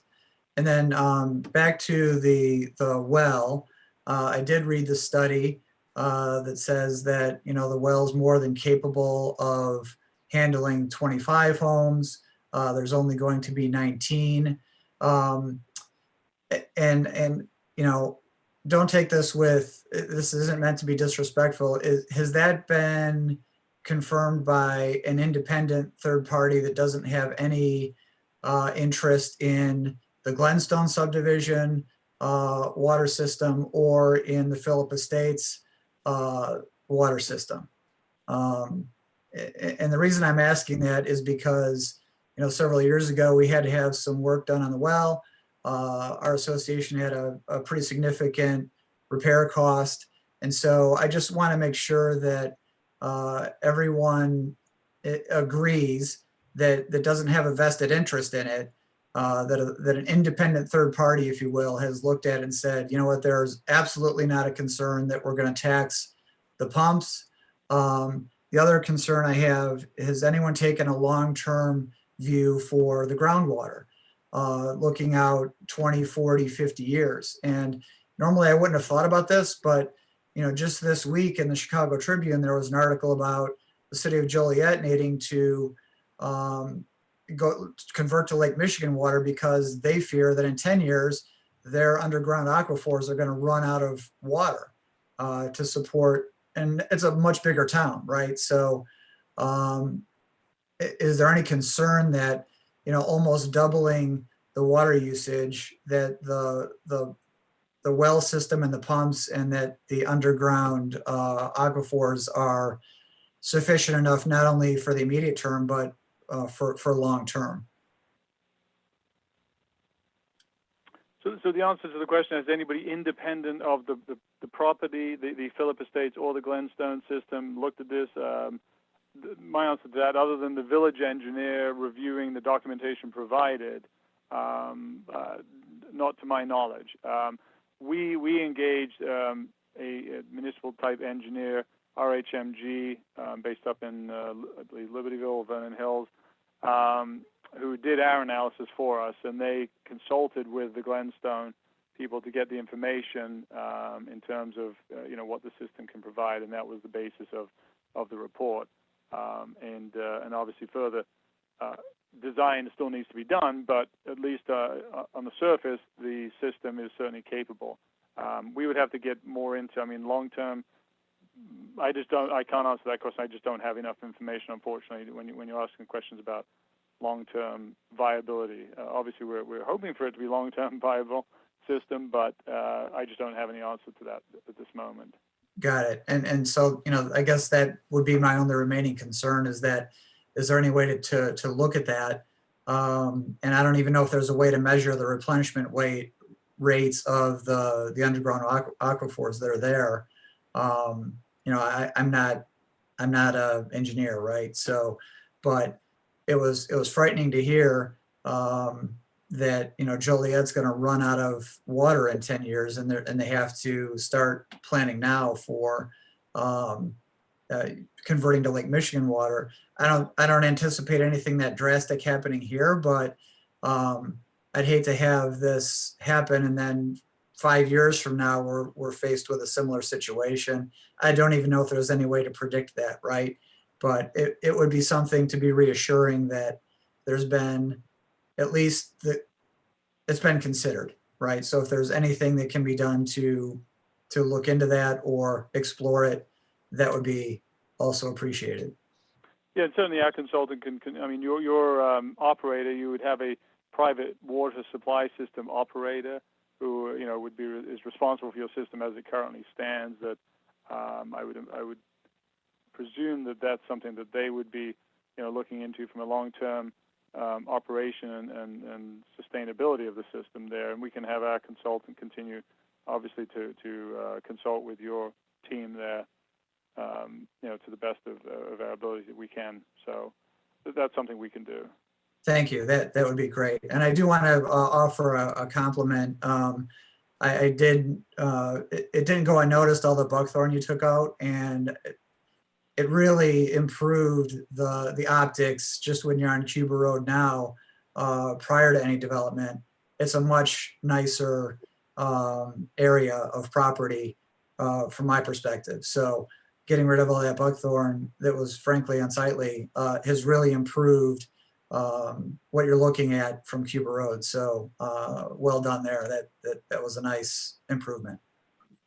Thanks. Thank you. Well, in fact, we're going to be out there in the next month or so with the herbicide and trying to make sure we get that buckthorn before it gets a hold again. It's very tenacious. Well, thank you for your time and thank you for answering my questions. Thank you for your comments. Hey, just to make sure that I haven't missed any other of the local residents who wanted to make a comment. Howard Michael? No, okay. So I'll go back to the commissioners and see if there are any additional questions brought to mind based on the comments that you have heard from neighbors and community members. So Commissioner Tarrant, have you had any other questions come to mind? I have not, Helen. Okay, Commissioner Rubin. Do you have any other questions? Has anybody else written besides the Goldberg letter about the property? Shelley, this is Jim. Outside of the correspondence from Mr. Goldberg, I have heard from no one regarding the proposal. The letters were sent out in a timely fashion. A sign was posted on the property last Thursday, and I have had no response other than what you've seen from Mr. Goldberg. Thank you. No other questions. Okay, Commissioner Casimir, do you have any other questions or concerns? I do not. Commissioner Dworick Matthews, I do not. Commissioner Cohn. Just want to confirm with the people that there will be no risk in a major water event of backup either through the drain tiles or into any of the homes as a result, because you don't want any situation. Obviously, that's where you're going to have high water coming into the homes. You feel confident that that will not occur no matter how severe a water event is likely to occur? Correct. Yes, we definitely, with the design we've done, we definitely feel confident of that.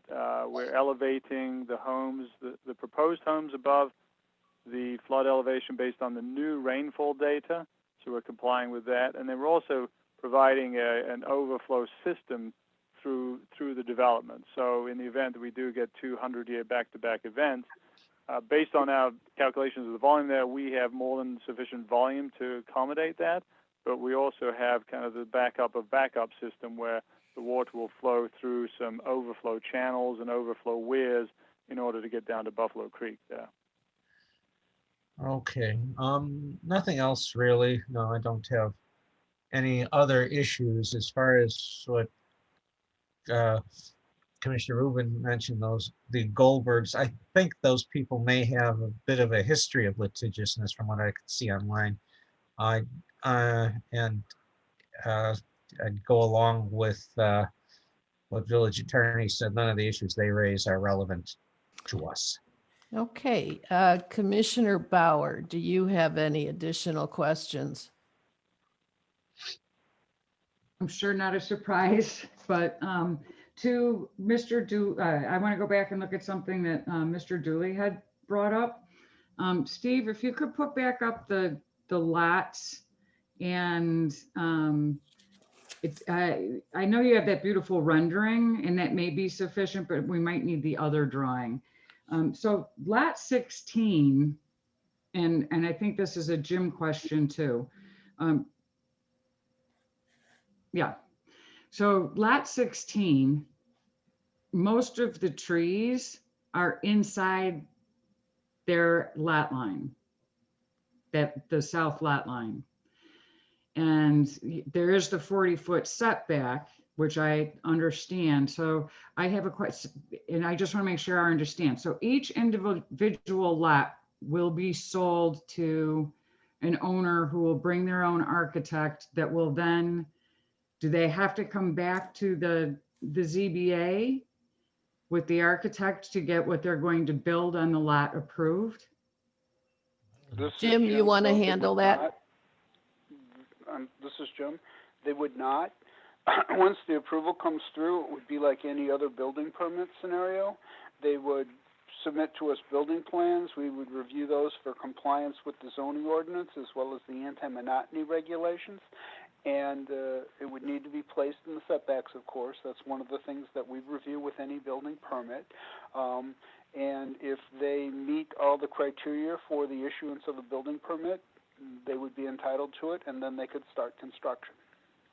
Okay, so if I'm reading this right, Steve, if I understand what's going on, most of those trees, like 80, 82, 81, 88, 79, those trees are inside the actual lot line. So where I'm headed, Jim, is so it's not really possible for them to move farther forward, and it's what, 75-foot setback from the street? Correct. In the R2 district, the setbacks are 75 on the front and 40 on the sides and the rear. They're abiding by those. They're not asking for any relief from those standards. Hopefully, the creativity of the architect and the landscape architect and those creating the plans for us to review would respect those trees and try to work around them. I cannot guarantee you that they would be able to do that and that all those trees would remain. If they're protected species, they would need to be replaced. So they could be placed on the lot line. They could be placed outside of the setback to meet the standards of the tree preservation ordinance. That's something that the village arborist would need to do at such time as a permit is received. He would need to go out and determine the condition and the type of tree, and if mitigation is required, that is tree replacement, he would be the one that would make that determination. Okay, I just wanted to make sure, one, recognize I understand Mr. Dooley's concern there, because that is his buffer right there, and those are inside the lot line. So I just was trying to sort out what could actually happen to be able to preserve those trees, and whether somebody could come back and ask for, not having to be 75-foot back, so that they could get those couple, several feet forward in front of the trees. If they're going to work outside of the setback, because it's a PUD, I don't believe they could ask for a straight variation. They would have to come in and ask for probably a minor amendment to the plan development to build outside of those setbacks. It's one of the things with the way the PUD functions. Over in the subdivision directly to the west of this, Deerwood Estates, there's a lot of heavily wooded properties that are there. For the most part, the remaining lots, people have tried to work around the trees. So I think most people think trees add value to their property, and unless they really absolutely have to take them out, particularly mature trees, they strive to keep them on their property. Oh, yeah, well, Jim, I actually built part of my house around an oak tree because it was too, it goes like around the tree. That's what I'm saying. Yeah. But it's only one tree, not like 7. Okay, so I guess that's kind of, lot 16 is what it is. And then, so this one is to Steve. I did notice when I was reviewing the, and this goes to Mr. Elliott's question, in terms of the predictions and the calculations relative to the water usage and thus capacity, which, it doesn't address anything but capacity. Why wasn't real data from Glenstone used? It looked like those were basic allowances too. So would it be helpful maybe to look at that and obtain actual data from Glenstone? What their consumption has been, because it is essentially doubling the requirement on the system. So why wasn't real data used, and could it be used?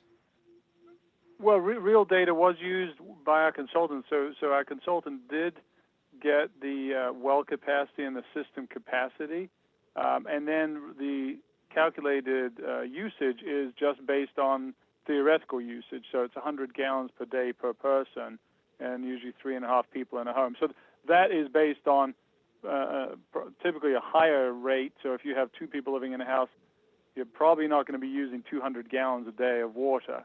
No. That is the standard that is used. you're not going to use 350 gallons a day, and you're probably not even going to use 200 gallons a day. So it's a very high estimate from that standpoint. So that's really the only way to calculate the anticipated usage. So you can't use actual consumption data. You can only use theoretical consumption data. You can use actual consumption data for existing conditions. I don't recall. I'd have to go back to the calculations. I don't recall. I thought he did use the real data from the well system, because he got the system capacity from the operator, and then kind of extrapolated out. So I'd have to go back to the report and see what he did. But as I mentioned, there'll be more detailed calculations done as we get further into it. But the initial intent was to prove that the system could provide water for, and at the time we were just looking at 25, and obviously we're less than that. So we didn't see the need to update the report since we were less. Okay, I just wanted to follow up on Mr. Elliott. Sometimes real data can provide some little bit more affirmation and comfort. Okay, thank you. That's it.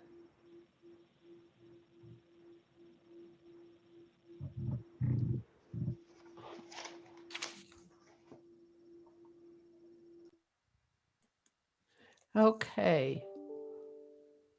So at this point, are there any other issues or concerns, or I would be happy to entertain a motion if there be one, or if not, a specific request as to what the commissioners would like to do going forward. Anyone? At this point, we're closing the discussion to anyone except the commissioners. So please feel free to unmute yourselves and give some feedback.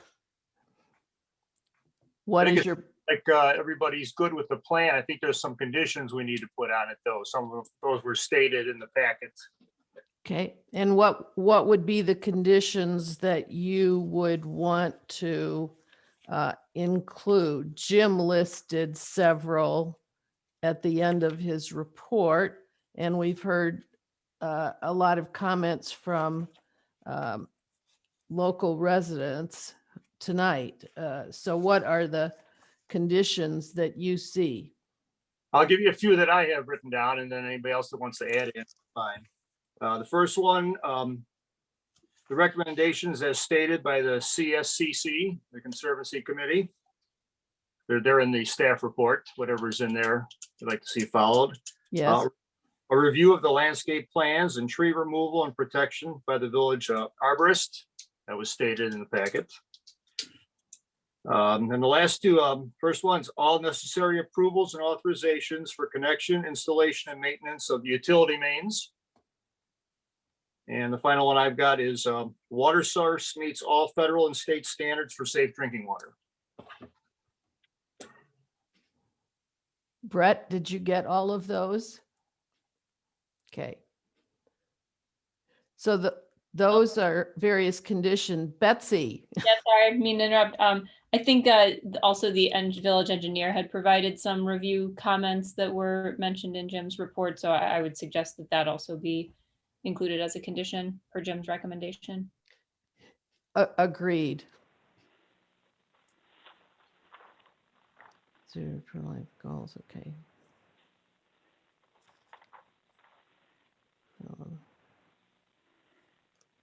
Okay, what about the referral to the architectural committee? That wasn't mentioned, so perhaps we want to include that. No plans. I mean, it's just lots at this point.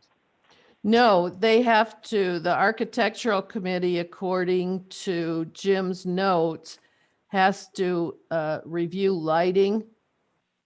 Oh, Would require further review and approval. Yes, I don't believe there's any lighting proposed other than with the sign at the moment. The sign. sign itself under the code is subject to AC review, and I think also the some of the landscaping and screening aspects. So that is would be on their next agenda. So your recommendation could be, your recommendation and their recommendation will both be passed on to the Does that village. need to be in our motion, or isn't that something that the village automatically would refer if there's a sign to be approved? Doesn't that automatically have to go to the AC? It does, and so the village board will receive the recommendation of the Scenic Corridor Commission, the recommendation of the PCZBA, the recommendation of the Architectural Commission, but customarily we often make the recommendation, subject to the findings of those other bodies. But at this point, the AC's recommendation would be pending. They haven't yet taken it up. Okay, so I think that covers all of the issues identified by Jim's report. With all of these conditions, Jeff, would you like to make a motion, or well, let me ask this first. Would anyone like to add any additional? Helen? Yes. Can I ask, Betsy, is there a way to capture, I still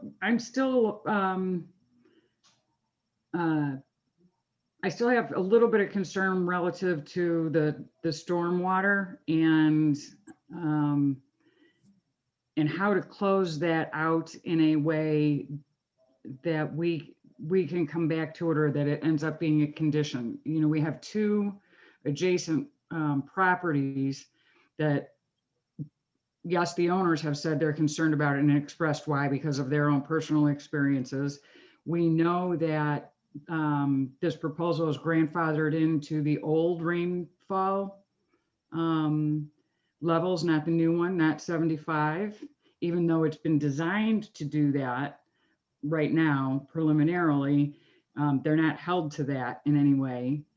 And we also know that there has been some commitment made to spend time with especially the folks that own the farm part, and also to come visit with Mr. Dooley. Is there any way to capture that as a condition that's reasonable? Well, I think really that concern is best captured by the village engineer's comments. Ultimately, the management of the stormwater is governed by the Lake County Watershed Development Ordinance that the village also adopts and administers. And so the village engineer has been reviewing the plans for consistency with those regulatory requirements. That includes, there's an obligation of the property to continue accepting natural stormwater flow that comes onto the property, and also to utilize the existing drainage ways without increasing the flow. They have to provide increased on-site detention in connection with physical development of the site, which the engineer testified about. So I think it is best to defer to the village engineer to review the plans for consistency with those stormwater management standards. Well, and that's part of my point. The stormwater management that they're being held to is not they're grandfathered into an old one. Well, the standards, I'm sorry. Go ahead. The standards apply based on when the application was submitted. And so I believe the issue here is that their application was submitted, and while it was pending, there were some further updates to the Lake County ordinance that were adopted by the village in January. So the engineer has worked with the applicant to review to ensure that they meet the updated standards, although from a legal perspective, they're subject to the standards that were in place when they initiated their application. Would it be any problem to put on a condition that there would be approval of the village engineer, that there will be no increase in stormwater flow that may affect any adjacent properties? I mean, my recommendation would be that it comply with the applicable stormwater management regulations, and the village engineer's comments address that. I think it's to say that there be no increased flow. I'm not sure that that's an accurate, fully accurate statement of what the regulations require, but they are subject to the county's ordinance, and the village engineer has worked with reviewing the plans in the same manner as any other development to ensure that those requirements are being met How do we ensure that they don't have negative impact, like we've just seen down the road from here on 53, or we've seen in other places? How do we capture, or are you saying we can't? There's no way to capture what these agreements just were that were made to work with, that they would work with the neighbors? Well, I think an agreement to coordinate and meet with them to provide information. But ultimately, the legal standards are the stormwater management ordinance that the village has adopted and that the county has adopted, and that's what governs the development. But I'm not saying about putting a legal condition on it. Like we're saying, okay, it needs to go to the architectural committee. It needs to go to the conservancy committee. We, you know, all of those approvals have to happen. Those aren't, that's not a legal issue. Okay, so basically, Those are, I mean, those are approvals, reviews that are required by the village's code, and those are other recommending bodies. So this body and those other bodies make recommendations to the village board, and the village board may or may not incorporate those recommendations into the final approval ordinance. The development of the site from a stormwater perspective does have to meet the Lake County watershed development ordinances that apply to it. And those have been adopted by reference by the village as well. And the village engineer is responsible for administering that. And those issues are incorporated, I think, into his review of the plans and his review comments that had already been suggested as a condition of the approval. So, I mean, you are free to make recommendations of other language that the board may or may not accept, but I would suggest recommending compliance with the stormwater management ordinances that are in place as outlined through the village engineer's review and comments. That would be good. Let's okay. get that way. Did you get that, Brett? I think it's really the same. I think so. We already discussed. Okay. Came from Jim's report that that the recommendation be subject to village engineer's review review comments that were attached to Jim's report. So those address various aspects of the technical plans, including stormwater management. Very good. Okay, Jeff, would you like to make a motion at this point? I can do that. I got the right screen up now. Okay.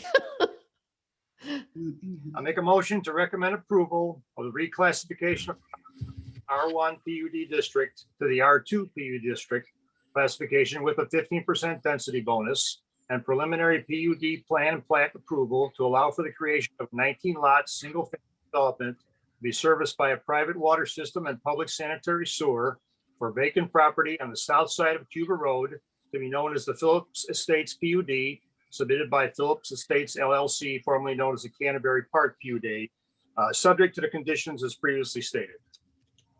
Is there a second to that motion? I second.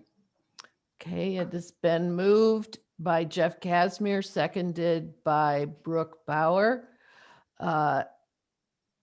May I ask the secretary please to take a roll call vote? Will do. Commissioner Casimir. Aye. Commissioner Cohn. Aye. Commissioner Matthews. Aye. Commissioner Bauer. Aye. Commissioner Rubin. Aye. And Commissioner Terrett. Oh, well, Commissioner Aye. Terrett. And then Chairwoman Wilson. Aye. On a roll call vote, the motion passes 7-0.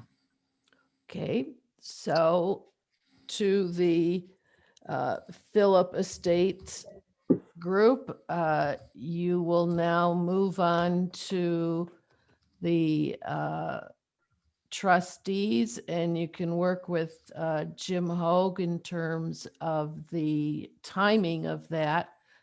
Jim, do you have any guidance for them at this point? Yes, I will be making a report of tonight's proceedings to the village board at their next meeting, which is next Tuesday. I believe that's the 9th. I would suggest that you be at that meeting. That's going to be a Zoom meeting. The best outcome from that is that they would direct council to prepare the necessary approval documents per the Planning Commission's recommendation for consideration at likely the second meeting in March. I don't know that that's exactly how it will go, but that's the the game plan from here on out. So next Tuesday, I would strongly suggest you zoom in on that meeting. Okay, Mr. Shaw, do you have any questions? No, I just want to thank the commission, Jim, the rest of the staff. We appreciate the time and the consideration. Okay, there's no need for you to stay if you don't wish to. We are going on to other more mundane business like consideration of our previous minutes. But if you would like to hear that discussion, you're welcome to stay. We're not chasing you away. Thank you very much. We will say goodnight. Okay, thank you. Thank you very much, everybody. Good night. Thank you. And thank you for your time and attention tonight. Thank you, Mr. Dooley. I'm glad that you could attend. Thank you. All right. That taken care of. The next matter of business is approval of the minutes from our, can it really have been December 1st, 2020, when we last met? Is there a motion to approve those minutes, or are there any changes?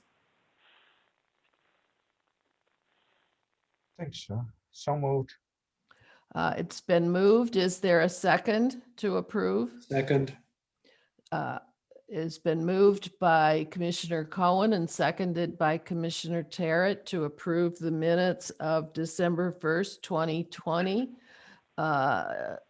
Secretary Smith, would you please take a roll call vote on that? Will do. Commissioner Casimir, Aye. Commissioner Cohen, Aye. Commissioner Matthews, Aye. Commissioner Bauer, Aye. Commissioner Rubin, Yes. Commissioner Terrett, Aye. and Chairwoman Wilson. Aye. The motion passes on a roll call vote 7-0. Okay, thank you very much. Is there any other business that anyone wishes to bring up? Not seeing any hands up or voices speaking. Our next regular meeting is currently scheduled for April 6th, if there is any business before our commission. The village board representatives for our next couple of meetings, March 9th is Commissioner Bauer. March 23rd is Commissioner Rubin. If you cannot attend, please arrange to have someone in your stead. And I would now entertain a motion to adjourn, if that be your pleasure. Move to adjourn. Okay, is there a second to the motion? Second. Okay, the motion has been made by Commissioner Casimir, seconded by Commissioner Rubin to adjourn the meeting. Secretary Smith, would you please take a roll call vote? Absolutely. For the last time, Commissioner Casimir, Aye. Commissioner Cohen, Aye. Commissioner Matthews, Aye. Commissioner Bauer, Aye. Commissioner Rubin, Aye. Commissioner Terrett, Aye. and Chairwoman Wilson. Aye. All right, on a roll call vote, the motion passes 7-0. The vagaries of being on a recording in a virtual state. Thank you, everyone. I think that the meeting went very smoothly, and I appreciate all of your review and time spent. Yes, I Thank agree. you. Well done. Well done. Thank you. Thank you. Jim, is there Thank any you, everyone. want to come up for next meeting? Not that I have on my horizon, so it's likely that it'll be canceled. Our notification deadline is rapidly approaching for that meeting, but I will keep you posted. Thank you very much. You bet. I'll take Bye, everyone. Night all. Bye. Good night. Bye, everyone. Thank you.